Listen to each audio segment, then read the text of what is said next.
Hello everyone. Let me start by saying I truly regret that I can't be with you in person today. With so many people from so many different walks of life in one place, there will surely be many interesting conversations about recent developments in various African countries. Conversation about the creativity and economic opportunities. About the geopolitical powers that are playing an increasingly important role and gaining influence by building new infrastructure in Africa, by investing in African markets, and by introducing new technologies. And of course, conversations about the energetic young people in countries like Niger, Uganda, and Tunisia. When I think of Africa, I think of a continent that has the potential to be a global player in areas such as food supply, and a continent that can flourish. That is why I would like to briefly touch upon how people can contribute to development if they see a future for themselves. Then I will focus on the areas where the Netherlands can make a difference, where we can have real impact. And finally, I would like to stress how important it is that trade, development cooperation and investment are connected, so we can truly build hope and prospects for the future. First, progress, and what a difference it makes if you have a better life prospect. I remember visiting a large refugee camp in Uganda during one of my first work trips. It was quite upsetting to witness. There were around 150,000 people in this particular camp, many of them traumatized. And on top of that, the COVID-19 crisis, which had hit hard and made things worse. In many countries, children were unable to go to school for a long time, setting their education back. Even worse, many underage girls became pregnant and had to face difficult consequences. On top of this, with the ongoing drought in Eastern Africa and the war in Ukraine, millions of children are at risk of not having enough to eat. This will make the situation in many countries and in refugee camps like the one in Uganda all the more distressing and more complex. At the same time, there's hope. People are being given a small plot of land on loan to grow food, so they have some prospects. People in the camp are also being educated about matters such as hygiene, menstruation and safe sex. And mental health care is also available to help people become more resilient.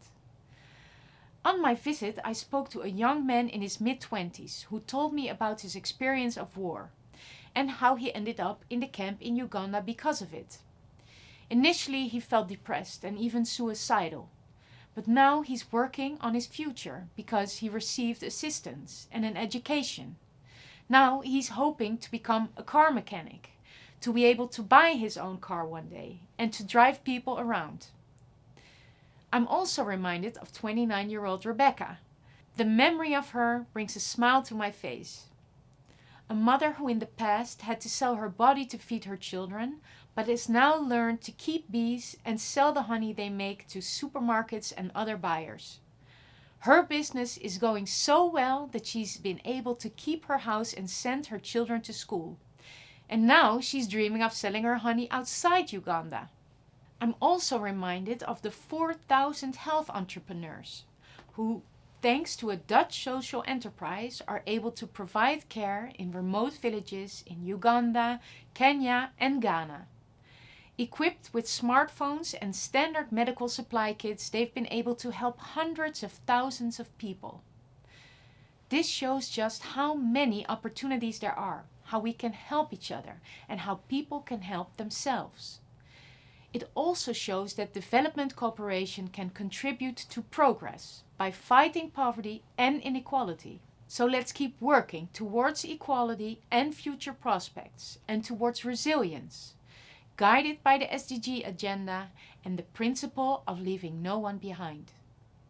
We need to make sure that we don't miss out on any opportunity to make a difference in Africa. Which brings me to the second point, a focus on those areas where the Netherlands can make a difference, where we can have real impact. Using our knowledge and expertise to make major contributions in areas such as digitalization and climate change. I'm thinking of smart data use to improve emergency aid, or digital meteorological services, which help farmers better plan their times for seeding and harvesting, and help nomads find the best grassland for their cattle. Then climate change, which threatens to overwhelm our economies and societies. This past decade, after all, has been the hottest on record. Biodiversity is declining faster than at any other time in human history. And air pollution is responsible for around 1 in every 6 deaths more than wars and conflicts. Yet, many Dutch people have an incredible amount of expertise with building dikes, with developing drought-resistant seed, and with breeding insects to reduce food insecurity. We are doing so much and have so much knowledge to offer, so why not focus more on that knowledge and expertise? We can make the agri-food culture and supply chains more sustainable, promote the circular economy and speed up the energy transition and climate adaptation. We should also connect this knowledge and expertise to local businesses in several African countries. My third point. Right now, for example, Dutch flower exporters in Africa who give countless local men and women decent jobs transport their flowers and plants by air, which involves high CO2 emissions. But thanks to a Dutch project supported by Wageningen University, the Dutch government and others, a study is being done to determine whether the flowers can be transported by ship, using special refrigerated containers. This would reduce CO2 emissions per flower stem by almost 90%. This is just one example of how we can link Dutch knowledge and expertise in the field of sustainability to trade and investment. And why we want Dutch companies, civil societies and knowledge institutions to work with their local partners, to come up with sustainable solutions and speed up sustainable development even more. But we also need your knowledge and expertise. Some of you have already given us valuable input for my new policy for foreign trade and development cooperation, during roundtable talks and in our online consultation. And we're currently in the midst of processing all your tips and advice. And we are preparing an Africa strategy. We need your input for this too, because we want to have and build relationships with African countries based on equality. So we have to look further than what we want from Africa. We also have to ask, what does Africa want from us? So I am asking you, how can we be a trustworthy partner? How do we work together to give people more hope and prospects for the future? But also, how do we work together to guarantee security and stability? Because in the end, everyone benefits from a secure world and a prosperous world. And most of all, from a sustainable world. So let us hear from you. Share your thoughts with us during the interactive session that is starting soon. Colleagues from the Ministry of Foreign Affairs will be taking part in the session.